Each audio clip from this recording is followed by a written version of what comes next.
people recognized me yesterday there than anywhere else. So let's play a center counter or Scandinavian. It's a good opening. Then you know Mick Obo for the 7 months. Thanks so much. Let's go Queen A5. Yeah, let's play C6 and Bishop F5 here. Yeah, I mean apparently that's where all the culture chess people go. That's where they go. Let's go E6 here.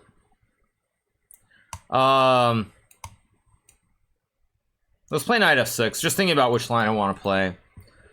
Let's play this one and take with a pawn. This is a very old line. I mean, I played this in Gibraltar. I want to say in 2006 maybe against Zahar Efemenko. I lost a brutal game to him in like the what round was it? I think it was like round 8 or round 9 of the Gibraltar Open. It was a very brutal loss, and I was very unhappy about it. But you know, life goes on at the end of the day.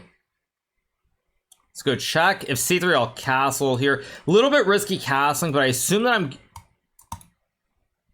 Excusez-moi, as we say in France.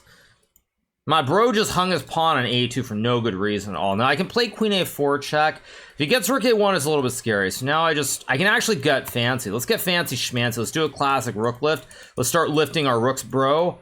He can play Queen C2. For the memes, I'm not going to trade the queens. Trading would be completely fine and probably winning.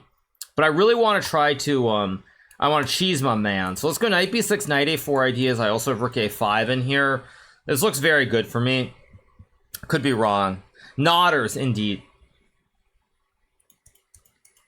Let's see what he does here, though. Because all this looks really, really good for me. Just like Rook B5, Rook A5, Knight C4, up a juicer. Queen B3, that gives me Rook B5, though, and then Knight A4, and he just loses. Yeah, he just can't stop all these attacks with dis Knight. GG, why not, as we say. Actually, maybe not. He has Knight B3. I didn't see Knight B3. Knight B3 is actually a great move. I didn't see it at all. Oh, I missed Knight B3. That's actually mildly annoying. I could play Bishop A3. I could just move the Rook back or something. Yeah, the problem is C4. So if I go Rook B6, there's D5. Huh. Yeah, I got a little bit careless here, so I guess I'm just going to go back, and then... It's not what I want to do, but it's good enough. I missed Knight B3. Goes King C2, logical. Okay, now, I think here I'm going to play...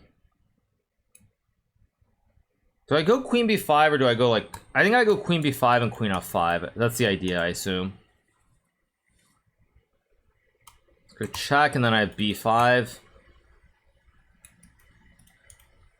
I mean, it's a little bit dankish, but I think it's still good. I mean, I guard all the critical squares. I have Bishop H6. I have C5. It should be winning here as long as I don't do something insane. Should be winning being the key word. Goes Knight A5. I mean, Queen E4 looks good. Guard the pawn. Hit the pawn. Classic attacks in the center of the board. Queen B3. Okay, he's looking to sack, so I go back. No good knight jumps here. He wanted to sack and go for mate and Uno with B7. But here I'm covering all the squares, so I should win now. Kind of misplayed this a little bit, but it's still good enough. Still good enough.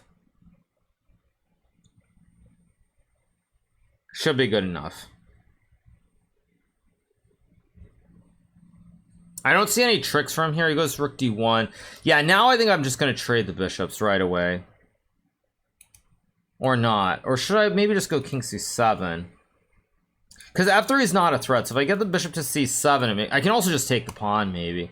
I mean, this is what Stockfish would do. Just like gobble and pretend nothing's wrong. So let's play like a Stockfish. Of course, I missed C4. Yeah, this was very stupid by me.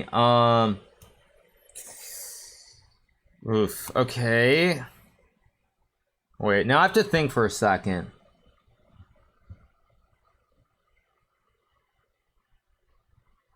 I mean, Bishop H6 is probably good enough. King C7 also good enough, but I don't want to burn my whole clock here, so... Knight takes D1, Queen B5, Bishop H6. Yeah, let's just go here and cover. C5, Knight D5 is my idea, and then Knight E3.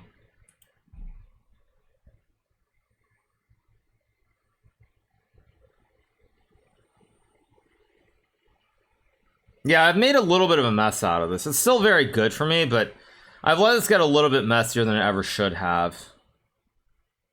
Yeah, I go knight d5 because I take, and I have bishop h6 at the end. That was my calculation. Hopefully I'm right. And if takes, he gets mated on c2. Either, yeah, he takes, I take, he's gonna take, I take, and then I take. Bishop h6 is the whole point. Without bishop h6, this would be very scary. But after queen b5, I have bishop h6 takes, and then rook h1 is checkmate. So we're gonna win again, 3 out of 3. All good. Yeah, I messed it up a little bit. We get the win, 3 out of 3.